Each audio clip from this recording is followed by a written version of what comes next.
Welcome.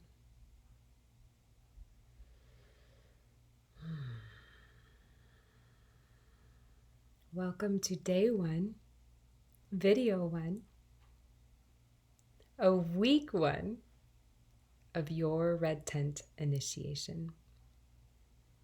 I am Lindsey, your humble guide along this journey.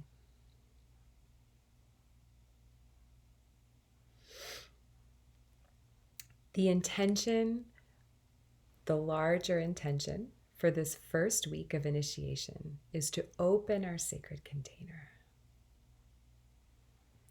We will talk much more about these elements, but you'll notice that for me, the sacred offering of this video, I create a sacred container around this. One of the ways that I do that is to light this candle.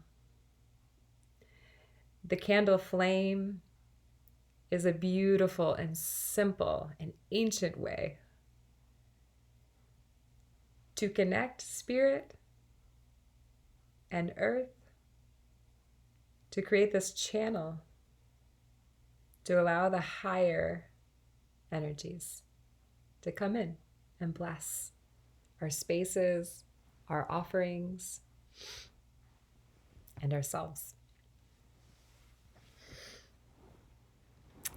You are here because you are one of many women around the globe who feels the call. The call to sacred, feminine essence revival.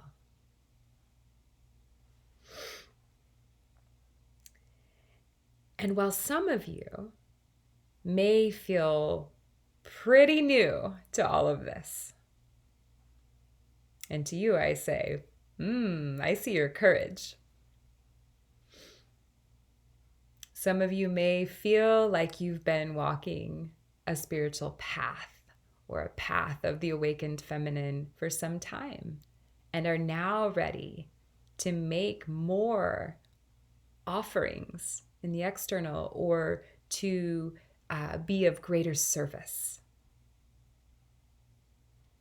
And I'm sure some of you have been walking this sacred path for a long time. Whichever of these you identify with, and regardless of your background, your religious beliefs, your political affiliations, regardless of these, there is one extremely powerful common thread weaving through this circle of women that you are just now beginning to meet. And that thread is that we are the women of the earth that have felt the call to healing, to remembering and living truth, our truth,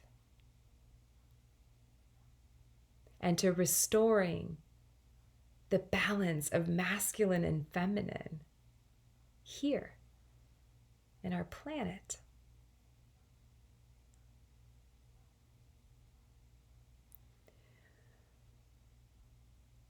For saying yes to this call,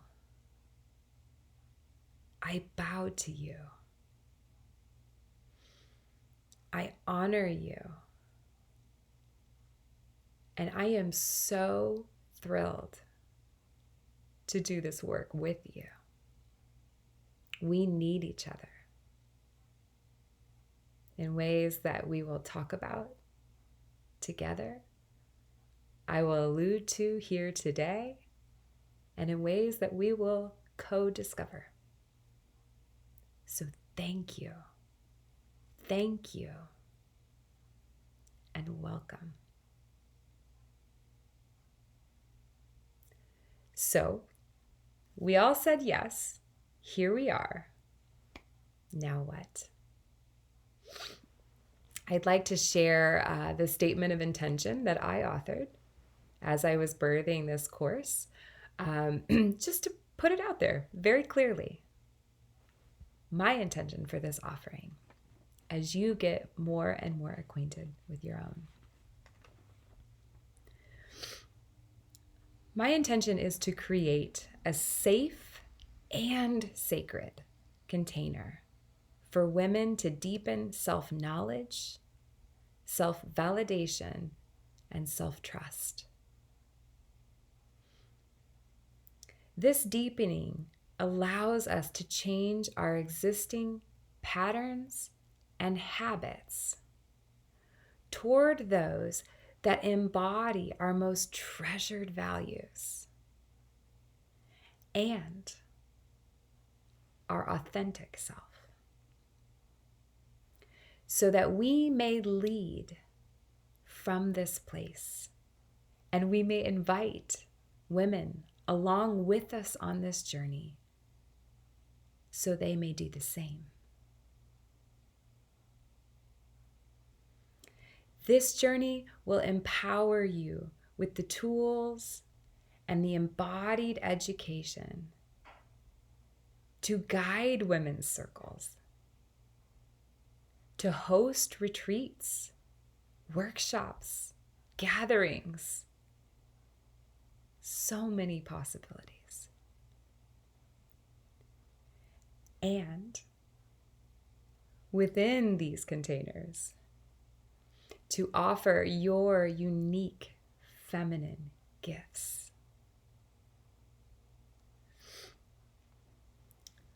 Our collective needs you and your gifts in their fullest expression right now more than ever. So thank you. And just to make a couple of notes about that statement of intention, you'll hear me use the word container. It's literally in our intention for the week to open our sacred container. So container in this context is no different than any other context. The container is the boundaried space, the boundaried form in which we place our intentional work, our intention, our intentional gestures.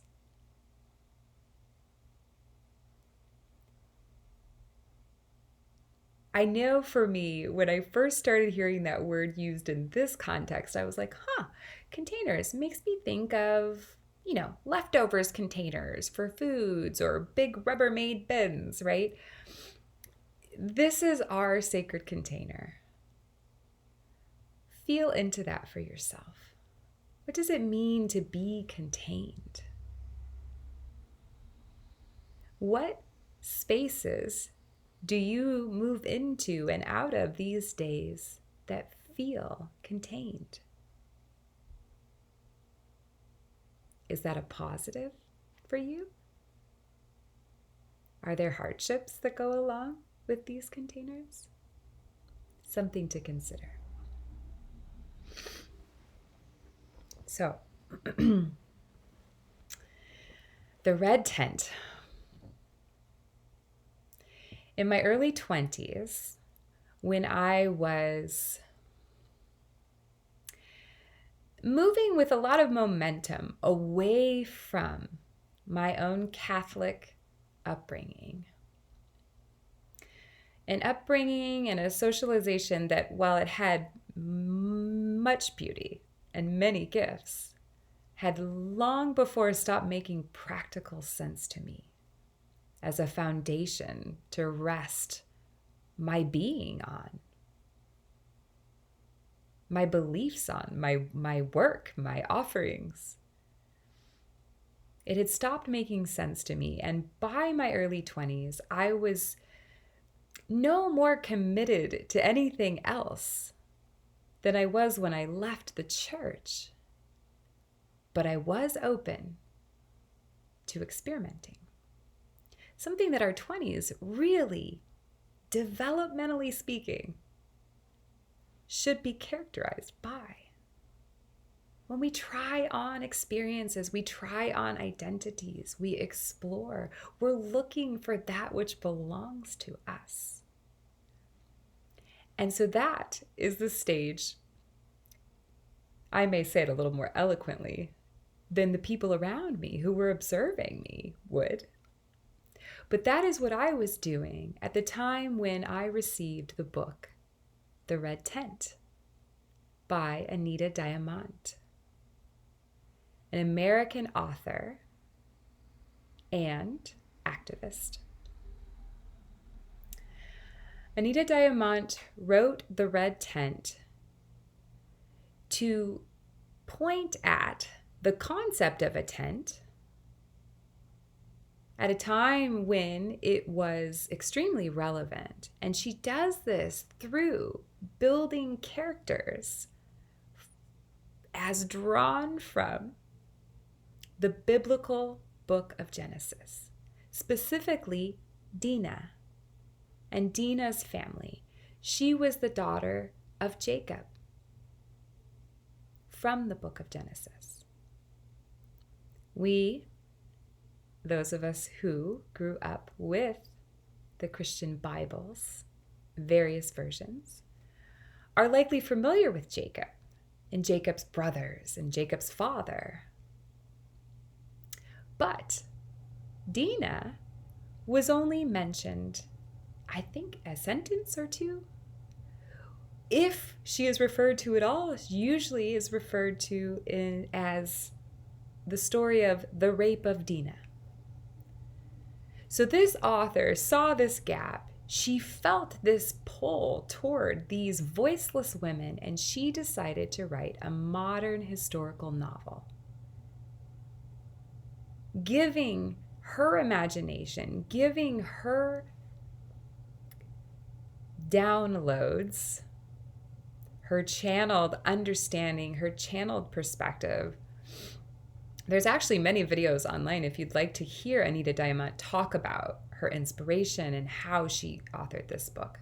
But for our purpose here, she wanted to give voice to the women in a time where our historical texts have forgotten to, have chosen not to, or were unable to. And so in this novel, from Dinah's perspective, we get to go into the red tent, an actual tent that women at that time were legally obligated to enter in times of menstruation and times of birth. Legally obligated. So, because in a time of menstruation, the women went into this together. The women were being affected by the moon, as all of us are in our menstrual cycles. And they went in together. Their cycles were all synced up. This is a time when all women of that age would go in and be together. And when I first learned about this concept, you can imagine, I felt a little bit of a double-edged sword, if you will.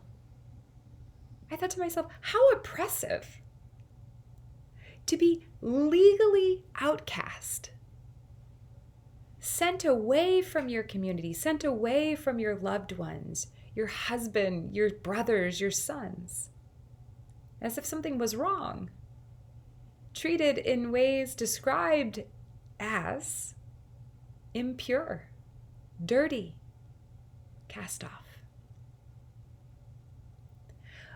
But in just as many moments that I felt that infuriation, I was also able to recognize there was something else going on in these tents.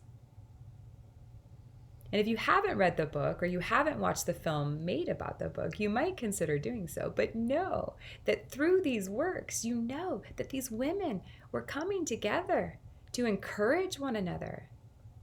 Times were hard. Can you relate? Dynamics were confusing and oppressive, and women we're able to support one another, to encourage one another, to share stories and ideas, to connect. This is another layer of what was happening in the tent. So, while I wish I could say that all of this landed for me in beautiful, productive ways in my 20s, that's not quite the case. I had some other initiations of my own to go through. That said, it has not been till the last few years of my life that the epic significance of the red tent, the concept and the movement behind it, have really begun to land and will continue to land. For me, each time I gather in circle, each time I have an experience of sisterhood, and also in ways that we will co-create together, so ways yet to be known.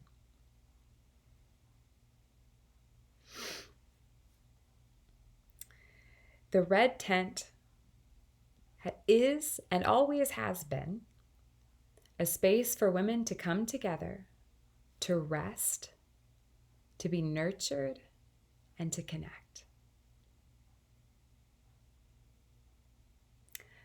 A language of my own that I offer into this significance is that the tent is a place where we come to remember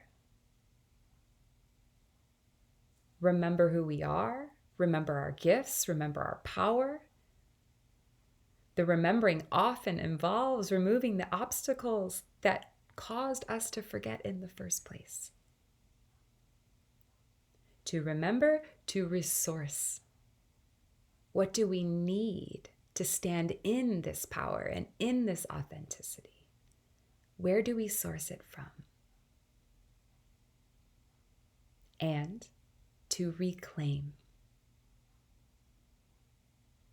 As incredible, sovereign beings on planet Earth, to reclaim our birthright as women, to reclaim our place in our families and our communities, to reclaim the gifts that the collective so deeply is longing for from us.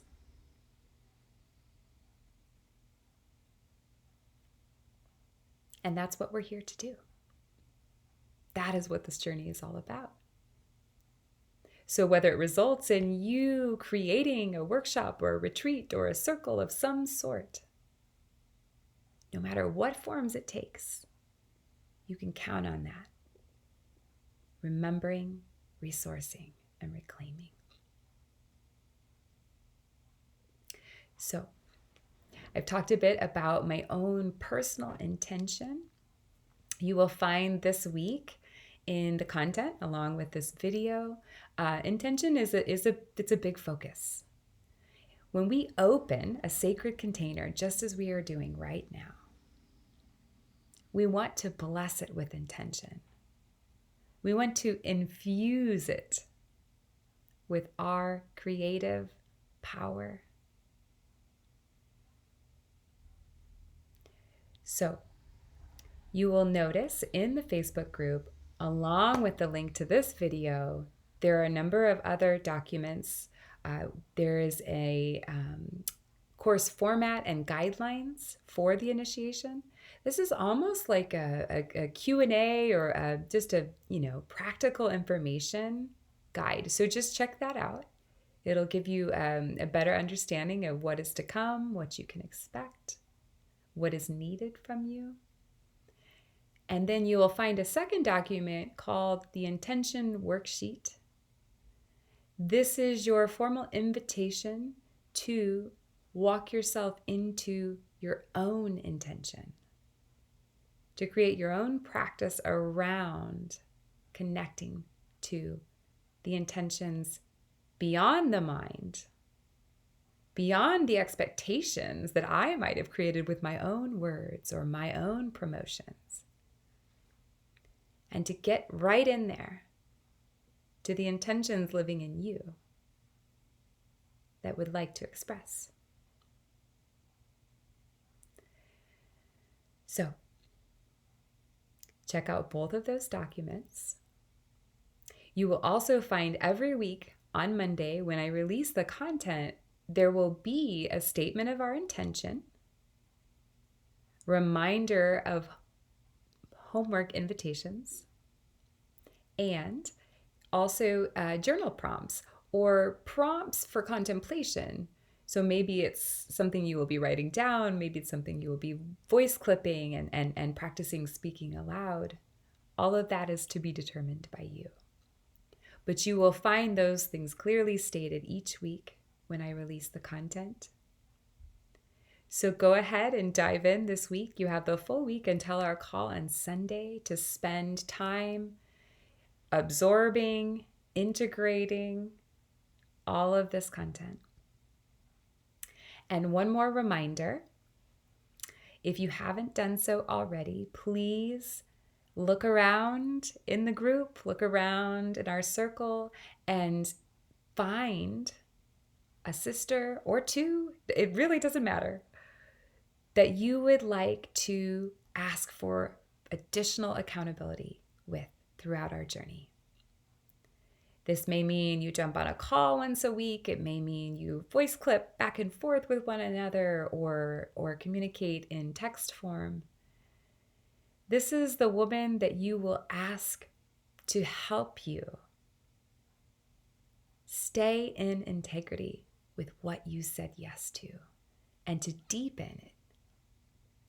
We welcome our sister into our commitment. We welcome her perspective. We welcome her wisdom. And that is a beautiful thing.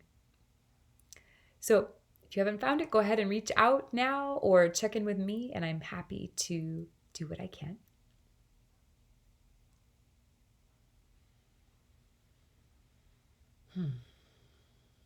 So I'll leave you with one invitation to contemplate and embody. Where have you witnessed women gathering in your lifetime? What examples did you see?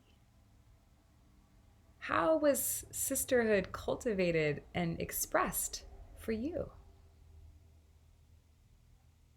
Who were these women? Where did they gather? And what was the common thread that bonded them? So I will leave you with that contemplation, and please know, as you're holding these memories, these thoughts, these ideas and inspirations, know that these are all expressions of the same red tent that we are initiating ourselves into and co-creating today, this week, this month.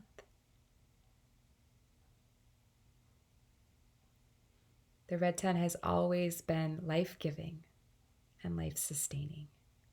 And that is what we are here to reclaim.